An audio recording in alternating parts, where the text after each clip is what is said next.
Olá a todos! No vídeo de hoje iremos falar da história de Portugal. Portugal é um pequeno país plantado à beira-mar, que conseguiu grandes feitos ao longo da sua história. O conteúdo da história de Portugal será dividido em duas partes e nesta parte iremos falar da história de Portugal desde os ancestrais até à Idade Média. Eu peço-lhe que, caso goste de história, que se inscreva no canal e partilhe e deixe like neste vídeo, pois isso ajuda-me muito. Também quero pedir para comprar através do meu link de afiliado livros sobre a história de Portugal, se tiver dinheiro e se quiser aprender ainda mais, cujos links se encontram na descrição. Também tem NFTs na OpenSea sobre a história de Portugal, cujo link também está na descrição do vídeo. Estes NFTs são conteúdos muito bons para si, pois é um produto de investimento. Então, vamos ao vídeo.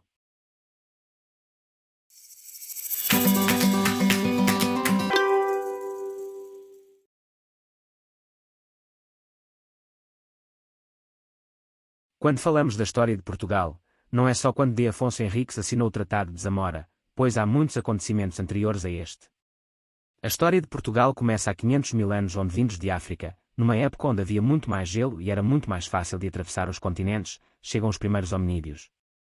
Os primeiros vestígios de ocupação humana dizem que eram homens neandertais. Estas sociedades recultoras eram nómadas, o que significavam que não habitavam sempre no mesmo lugar e circulavam de sítio em sítio. Viviam em grutas no inverno e construíam tendas no verão. Estas comunidades caçavam, pescavam e apanhavam frutos. Com o tempo desenvolveram instrumentos como o biface e o arpão. Descobriram o fogo, praticavam cerimônias fúnebres e desenvolveram estatuetas e a arte rupestre. Também começaram a ter crenças religiosas. Só há mais ou menos 10 mil anos atrás aconteceram grandes alterações no clima. O modo de vida do homem muda e surgem as comunidades agropastoris. Estas comunidades passaram a ser sedentários, ou seja, permaneciam apenas num único lugar, onde desenvolviam as suas atividades económicas. Surgem assim a agricultura, a pastorícia, o artesanato entre muitas outras. Habitavam em castros ou em citâneas. Enterravam os mortos em antas ou em dólmens e havia ainda os menires, monumentos criados para honrar a natureza. Com o tempo, aparecem os gregos, os fenícios e os cartagineses, povos que através do comércio mediterrâneo contactam com os povos locais. Nas trocas locais, os gregos trazem a moeda, os fenícios o alfabeto e os cartagineses a conservação dos alimentos através do sal.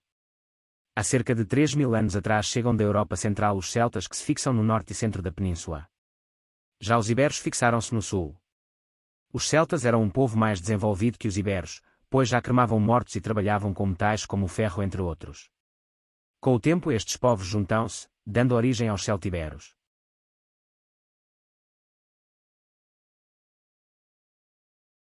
Na Península Itálica, na cidade de Roma, nasce uma civilização que revolucionava o mundo e a Península Ibérica para sempre. No ano de 753 a.C. surgem os romanos. Este povo era um povo revolucionário, avançado e expansionista. Em pouco tempo, eles dominam a Península Itálica toda e a Gália, a atual França. Mas queriam conquistar a Península Ibérica.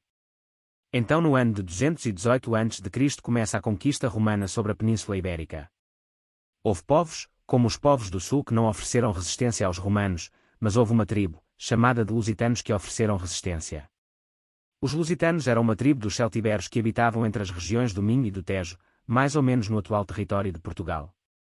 Era um povo simples, com um exército fraco que vivia da natureza. Tinha um líder chamado de Viriato que era um homem destemido. Como os lusitanos conheciam muito bem o território, conseguem fazer emboscadas aos romanos. Viriato iria ser assassinado pelos romanos. Depois as coisas facilitaram para os romanos e depois de cerca de 2 séculos os romanos conquistam toda a Península Ibérica. Tudo muda a partir daqui. Nada irá ser como antes. Começava um processo chamado de romanização. Este nome é dado pelo facto de os romanos aculturarem os povos conquistados com os seus costumes. Passa-se a ser usado o direito romano, que ainda faz parte do direito atual, a língua passa a ser o latim. Constrói-se termas, aquedutos, balneários, etc. A moeda romana é utilizada nas trocas comerciais. Na economia intensifica-se a produção de vinho e de cereais e é usada a salga como técnica para conservar os alimentos. Novas cidades são construídas. As existentes são regeneradas. Todas as cidades queriam imitar Roma. No ano 0, na Judeia, atual Palestina, nasce um homem revolucionário, Jesus Cristo. Este homem defende que todos os homens devem ser livres e defende princípios humanos e justos. As suas ideias propagam-se por toda a Judeia e por todo o Império. Os romanos perseguem os cristãos, só que em 313 d.C., o imperador Constantino concede liberdade de culto a todas as pessoas no Império e em 384 d.C., o imperador Teodósio declarou o cristianismo como a religião oficial do Império Romano. Os romanos tentam converter vários povos, incluindo os peninsulares ao cristianismo. Com o tempo, o Império Romano degrada-se. Corrupção, desorganização e pobreza são alguns dos fatores que provocam isso e por volta do século V começam as primeiras invasões bárbaras aos territórios do Império Romano e em 476 dá-se a queda do Império Romano do Ocidente.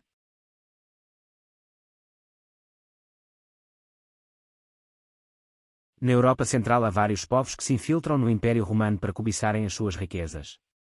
A partir do século V os povos bárbaros começam por invadir territórios do Império Romano do Ocidente. Só que como os romanos estavam tão fragilizados, os bárbaros dominam facilmente os territórios do Império Romano. Os bárbaros era a designação dada aos povos que viviam fora do Império Romano e que não falavam latim e nem tinham as mesmas tradições e costumes. Vivia-se um ambiente de terror. Incendiaram cidades e fizeram pilhagens. As pessoas refugiaram-se nos campos e as cidades ficaram vazias. No ano de 476, os bárbaros põem fim ao Império Romano do Ocidente, depondo o imperador Rómulo Augusto. Surgem novos reinos na Europa, dando origem a muitos atuais países europeus. Na Península Ibérica surgem os suevos e os visigodos que criam reinos distintos com capitais em Braga e em Toledo respectivamente. Estes povos praticavam o culto da natureza, mas com o tempo converteram-se ao cristianismo. Tinham muitas habilidades em trabalhar metais e em joias. A partir daqui começa a Idade Média.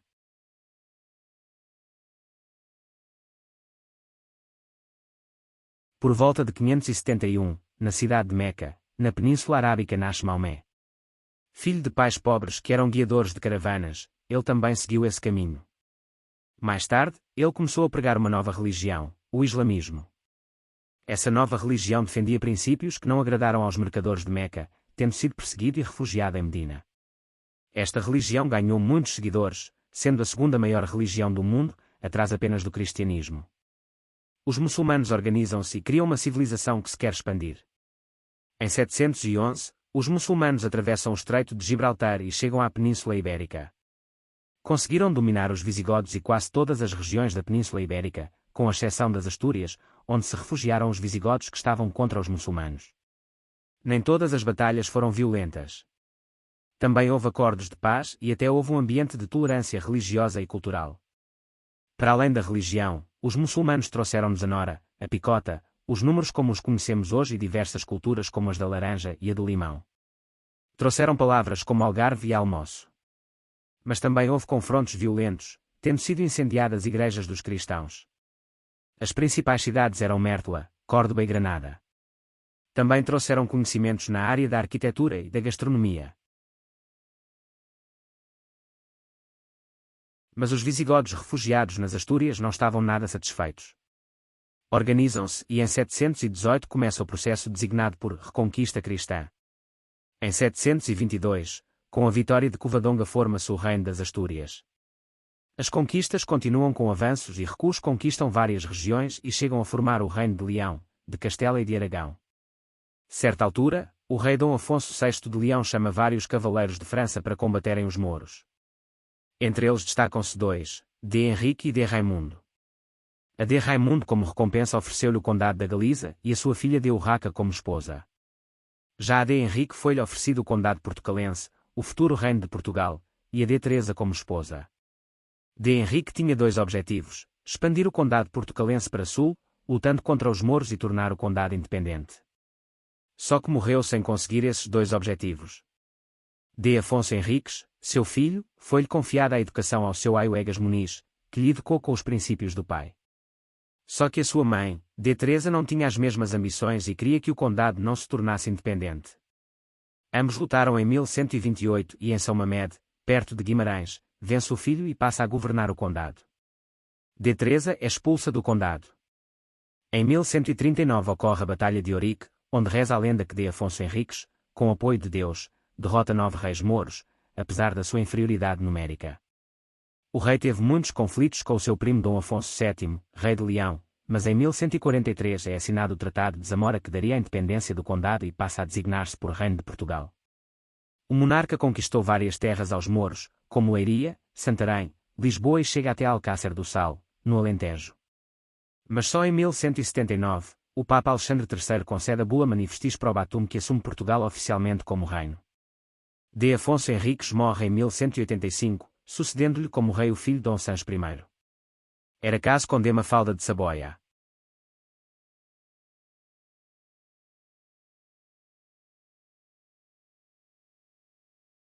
Com o reinado do filho, o reino de Portugal desenvolve-se. O rei ganha a alcunha de o povoador, pelas suas ações de povoamento. Na Idade Média existia 3 grupos sociais: o povo, o clero e a nobreza. O povo era o único grupo social que não era privilegiado. A nobreza competia povoar o reino e conquistar terras aos mouros. Foram conquistadas várias terras aos mouros, como Mértola, Beja e Silves. Ao clero competia rezar, tratar dos doentes e do serviço educativo. Já ao povo competia trabalhar. Os nobres tinham o direito de aplicarem justiça nos domínios senhoriais. Na Alta Idade Média, a economia e a sociedade evoluíram.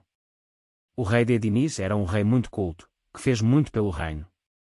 Construiu a Universidade de Coimbra, uma das mais antigas do mundo, assinou o Tratado de Alcanizes, que reconheceu as atuais fronteiras do Reino de Portugal e mandou plantar o Pinhal de Leiria. Também teve o rei Dom Pedro I que se apaixonou pela empregada de Inês de Castro, mas que a empregada foi morta pelo pai e o rei castigou os assassinos. Mas as coisas, no reinado de D. Fernando iam ficar tenebrosas.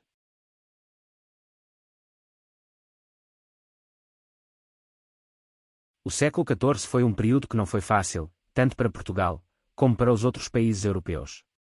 A Europa viveu problemas climáticos, passando por crises de fome, havendo quebras na produção. Também havia outro problema ainda mais grave. Na Ásia, surge uma pandemia que chega à Europa em 1348, a peste negra. Esta doença causava sintomas que colocavam as pessoas com manchas negras na pele. Matou cerca de 1/3 da população europeia. Portugal não ficou indiferente e também foi gravemente afetado. Em termos político-militares ocorreram várias guerras, como a Guerra dos 100 Anos entre a França e a Inglaterra, mas que afetou toda a Europa. Em Portugal havia um problema. D. Fernando era o rei e tinha como filha D. Beatriz. Ela tinha-se casado com D. João rei de Castela e como o pai tinha falecido, D. João seria o rei de Portugal. Isso fazia com que Portugal corresse o risco de perder a sua independência. Houve muita gente que não gostou disso, então entre 1383 e 1385 ocorreu uma crise dinástica. Os castelhanos fizeram cerco a Lisboa e fizeram guerra com Portugal. O mestre de Avis, opositor de Castela, era apoiado pelo povo e por certas pessoas da nobreza e do clero. Então ocorre em 1385 a Batalha de Aljubarrota, perto de Leiria, que seria fulcral para o mestre de Avis. Apesar da inferioridade numérica e graças a Dom Nuno Álvares Pereira, Portugal vence a guerra e os castelhanos são obrigados a irem para Castela. D. Leonor de Teles e Beatriz foram exilados. Para agradecer a vitória, o futuro rei ergue o Mosteiro da Batalha. Começava aqui uma nova era e uma nova dinastia que vamos ver na parte 2, no próximo vídeo. Bom pessoal, o vídeo chega ao fim. Neste vídeo contamos a história de como surgiu este glorioso império. Na parte 2 iremos falar da história do país até aos dias de hoje. Se gostou deste vídeo, por favor subscreva o canal, deixe like e partilhe o vídeo, pois isso ajuda-me. Quer conhecer ainda melhor a história de Portugal? Então compre estes livros aqui pelo link que está na descrição. Eu trabalho como afiliado da Amazon. Se quiser comprar um produto qualquer, escreva um e-mail, cujo endereço está na descrição e diga o que quer comprar, pois eu mando-lhe o link por e-mail e assim poupa tempo e dinheiro, ou seja, só vantagens. Também tem uma coleção de NFT sobre a história de Portugal. Tchau pessoal, vemo-nos no próximo vídeo.